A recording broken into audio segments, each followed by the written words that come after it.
नमस्कार, आप देख रहे हैं इंडिया टीवी न्यूज का एजुकेशन कॉन्क्लेव। मैं हूं आपके साथ शिवांगी और इस वक्त मेरे साथ मौजूद हैं हिंदू कॉलेज की principal professor Anju Srivastava. Ma'am, आपका इंडिया टीवी पर बहुत बहुत स्वागत है। Thank you very much.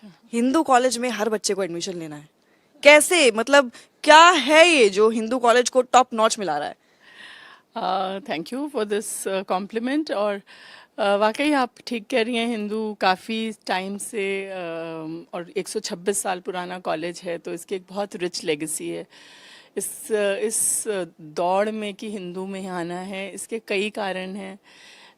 पुराना इतिहास है, बहुत स्ट्रॉन्ग एलुमनाई हैं, बहुत अच्छी जगह प्लेस्ड हैं।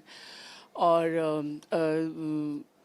अगर ब्यूरोक्रेसी में देखें, पॉलिटिक्स में देखें, साइंस में भी देखें, और लॉ, जुडिशरी, एक्टिंग वर्ल्ड काफ़ी, और एकेडमिशियंस इस तरह के, और स्पोर्ट्स, सो 5-6 बहुत बड़ी बड़ी ब्रॉड कैटेगरीज हैं जिसमें बहुत स्ट्रॉन्ग एलुमनाई हैं जो बहुत जुड़े हुए हैं कॉलेज के साथ। लेकिन मुझे लगता है कि सबसे बड़ा जो कारण है वो वहाँ का एक कॉलेज का मल्टी डिसिप्लिनरी होना। हमारे यहाँ कोई लगभग 20 कोर्सेज हैं और 20 के 20 बहुत पॉपुलर हैं, जिसकी वजह से स्टूडेंट जो आज के टाइम में चाहता है उसको एक ऐसा प्लेटफॉर्म मिले जहाँ वो सिर्फ अपना सब्जेक्ट ना पढ़ते हुए और भी पर्सपेक्टिव्स सीखे, उसकी मल्टी डिसिप्लिनरी अप्रोच हो किसी भी प्रॉब्लम। और वही आज के एनईपी की डिमांड भी है, जहाँ कॉलेजेस कुछ जो 2-2 या 3-3 कोर्सेज लेके चला रहे हैं, वहाँ पर सरकार की तरफ से भी मल्टी डिसिप्लिनरिटी की बहुत ज़्यादा एडवोकेसी है। तो एक स्कॉलिस्टिक एप्रिसिएशन मिलता है बच्चों को, और बहुत ज़्यादा कॉग्निटिव फ्लेक्सिबिलिटी और टॉलरेंस बढ़ती है, इमोशनल टॉलरेंस भी बहुत बढ़ती है।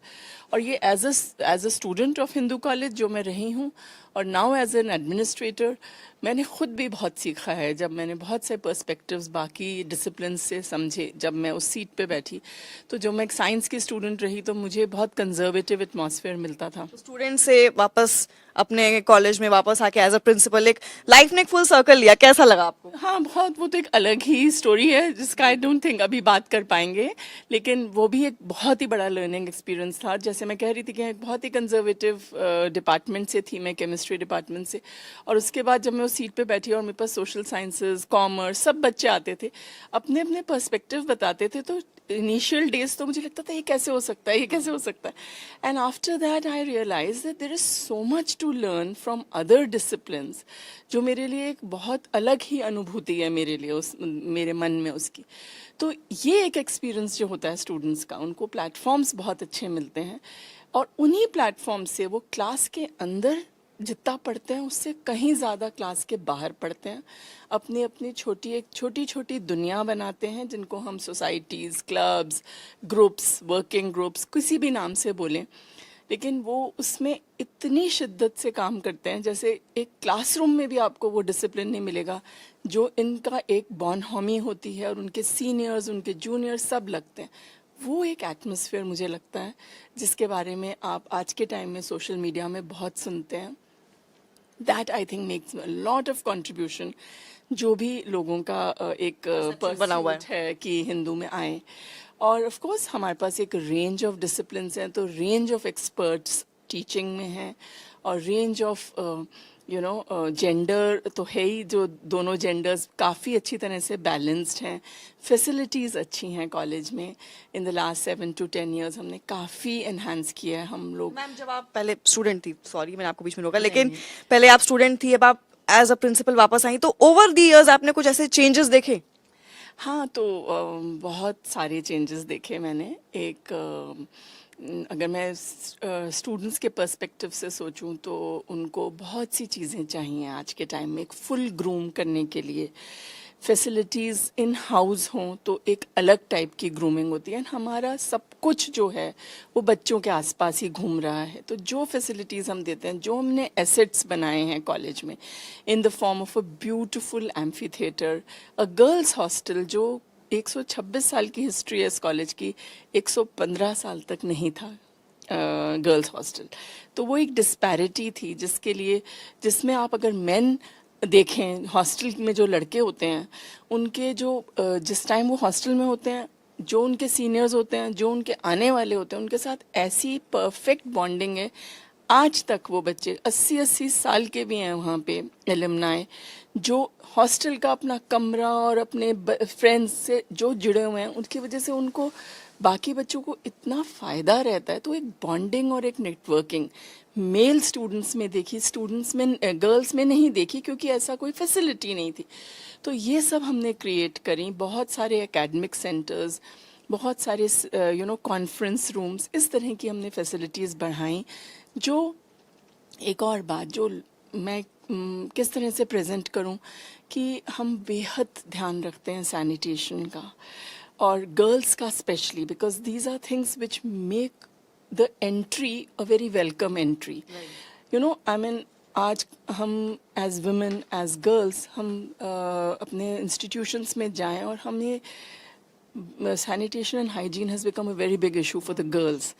हम बिल्कुल ज़ीरो टॉलरेंस रखते हैं, and I would like to share proudly कि जो टॉयलेट्स हैं हमारे पास, हर 40 बच्चे पे एक टॉयलेट है, which is a remarkable record, I would say. इतना हमने प्रोविजंस बढ़ाए हैं।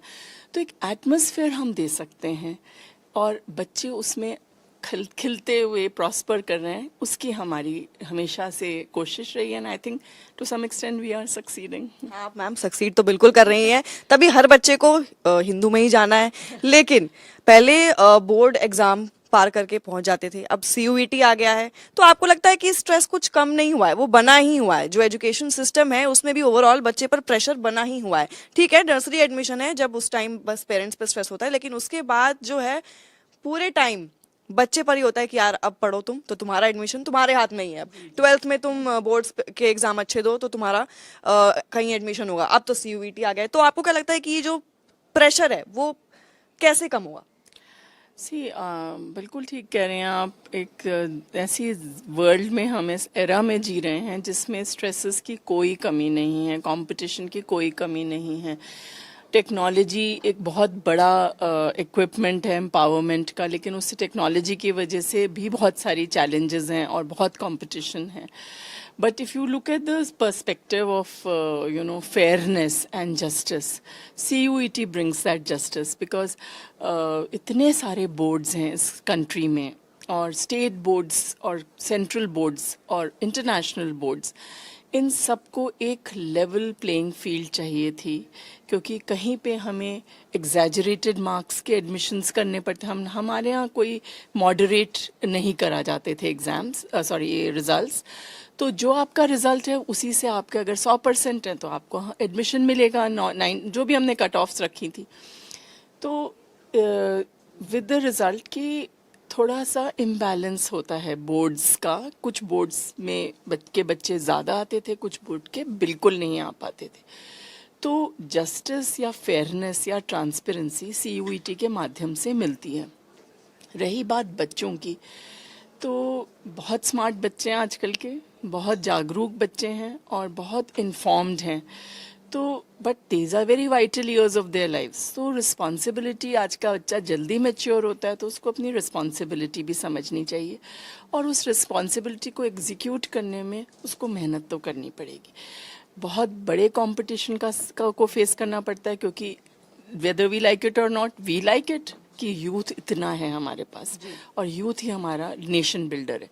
But having said that, CUET is a part, by coincidence or otherwise, is a part of the larger picture, which is the National Education Policy 2020, which has many options.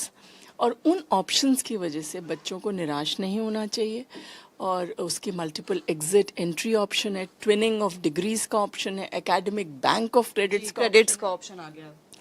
तो इतनी सारी चीज़ें, जो सुविधाएं हैं, वो भी तो इसी जनरेशन को मिल रही है, इससे पहले को नहीं मिली, इसके बाद वालों को मिलेगी।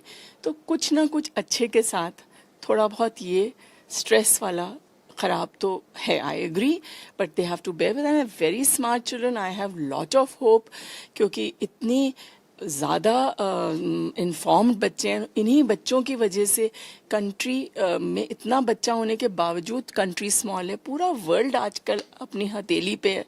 तो उसको टेस्ट करना है and उसको अपने ऊपर CUET आ गया है, आपको नहीं लगता कि इसने बोर्ड एग्जाम्स को थोड़ा इररिलेवेंट बना दिया है?